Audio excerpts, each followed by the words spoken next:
देखिए, यह माइनॉरिटी अल्पसंख्यक समाज जो है, कौम मुसलमान, ये सुकून और देश की तरक्की चाहता है, झगड़ा नहीं चाहता। कभी भी शांतिपूर्वक तरीके से आए हो, ऐसे ही अपने घरों को जाएंगे। इसको कहते हैं सलाहियत और नीयत आदमी की।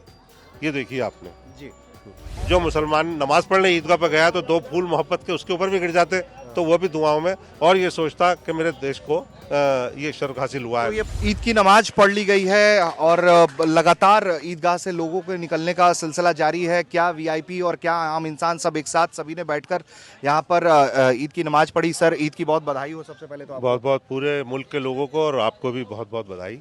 सर, क्या रहा, कैसा रहा, संभल को लेकर जिस तरह की चर्चाएं रहीं उस पर आपकी पहली प्रतिक्रिया क्या है? नहीं, देखिए, सबसे पहले रमज़ान मुबारक शुरू हुआ, इस बीच में होली आई। होली और अलविदा जुमा भी साथ हुआ। पहले होली और जुमा हुआ, फिर अलविदा जुमा हुआ, और आज ईद भी आप देख रहे हैं कितने मोहब्बत और खुलूस में। देखिए, यह माइनॉरिटी अल्पसंख्यक समाज जो है, कौम मुसलमान, ये सुकून और देश की तरक्की चाहता है, झगड़ा नहीं चाहता कभी भी। आज ईद का दिन है, हमने ये दुआएं की हैं, इमाम साहब ने भी दुआ कराई है कि हमारे मुल्क में अमन चैन रहे और तरक्की कैसे हो।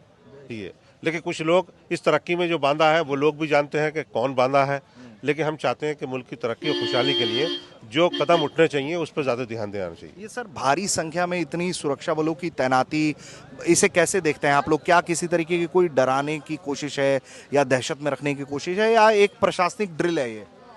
नहीं, प्रशासनिक ड्रिल तो इससे पहले भी होता आया है, लेकिन इतना पुलिस फोर्स मैं समझता हूँ ज़रूरत नहीं है।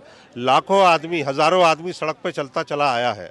आपने देखा होगा हिंदुस्तान में कई प्रोग्राम ऐसे होते हैं, कुंभ का मेला हो, कांवड़ यात्रा आती है, हर जत्थे के साथ में पुलिस फोर्स और गाड़ी एक चलती है। हज़ारों आदमी ईदगाह पे चल के आया है, आपने देखा होगा। किसी कांस्टेबल को तो साथ में नहीं देखा ना, नमाजियों के। खुद ईदगाह पे सीधे लोग अपने वजू करके, नियत करके कि हमें अपने 30 रोजे रखे हैं, अल्लाह को याद करना है, शांतिपूर्वक तरीके से आए हो, ऐसे ही अपने घरों को जाएंगे। इसको कहते हैं सलाहियत और नीयत आदमी की। ये देखिए आपने। जी। सर, सवाल ये भी है कि वक्फ को लेकर भी तमाम तरह की बातें हो रही हैं। अब चूंकि एक धड़ा ये कह रहा है कि मुसलमानों के हक को मारने के लिए किया जा रहा है, सरकार के अपने तर्क हैं इसके लिए। देखिए, सरकार के अपने तर्क हो सकते हैं, सरकारें अपने अपने तरीका अपनाती हैं, लेकिन सरकार में बैठे हुए ही लोग इसका विरोध कर रहे हैं। अभी से ही शादी की हंडिया चौराहे पे फूटने वाली जो मिसाल है, वो आप देख रहे हैं, और इसका तो पुरजोर विरोध होगा। इसे मैं समझता हूँ मुसलमान एक्सेप्ट नहीं करेंगे। अच्छा। हाँ, ये गिर जाएगा धड़ाम से, और अगर नहीं होता है तो इसका लोग आके सड़कों पे विरोध कर सकते हैं, ऐसा अनुमान है।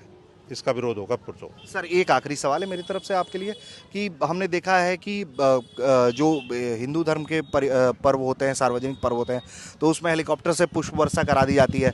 इस तरह की आप लोगों ने कोई मैंने ही मांग की थी पुष्प वर्षा की, क्योंकि मुझे उम्मीद थी, और ये मैं पहले भी बयान दे चुका था, कि जब कांवड़ यात्रा, क्योंकि कांवड़ लेके आता है आदमी, पैरों में छाले पड़ जाते हैं बड़ी दूर से, वो भी एक आस्था है, मैं उसका समर्थन करता हूँ, और मैंने किया भी है कि एक आदमी इतनी दूर से जल लेके आ रहा है तो उसका सम्मान होना चाहिए। हम भी करते हैं, स्वागत भी करते हैं।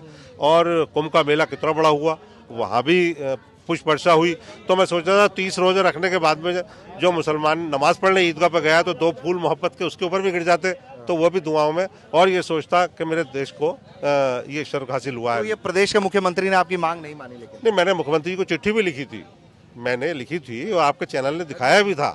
इसको मैं धन्यवाद अदा करता हूँ, लेकिन पता नहीं क्यों मेरी मांग स्वीकार नहीं करी। इसमें मैं समझता हूँ, इसमें तो लाखों लोग, जैसे आज देख रहे हैं आप, लाखों की संख्या में लोग ईदगाह पे जा रहे हैं, तो कितना हौसला और मन बड़ा होता देखना। इसी का नाम होता सबका साथ और सबका विकास, लेकिन हमने खुद पुष्प वर्षा कर दी, क्या करें।